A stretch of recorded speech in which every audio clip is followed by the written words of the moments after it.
Vítejte v průvodci instalace kabelového internetu Nordic Plus na síti Cetin.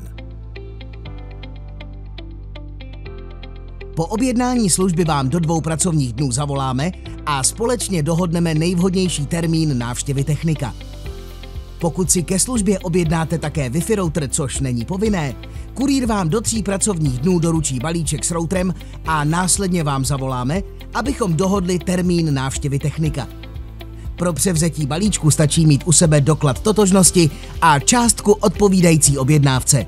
Návštěva technika většinou netrvá déle než 1 hodinu. Nejdříve zjistí, že internetová zásuvka funguje jak má a následně zapojí zařízení terminátor nebo ONT jednotku.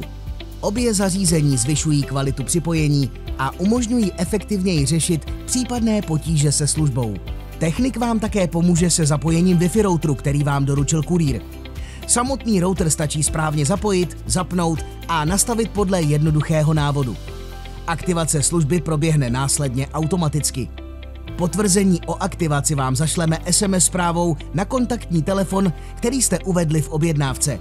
Na místě nic neplatíte. V úplném závěru už jen podepíšete předávací protokol a váš rychlý, stabilní internet můžete začít využívat naplno, bez závazků a datových limitů. Nordic Telecom. Překvapivá volnost.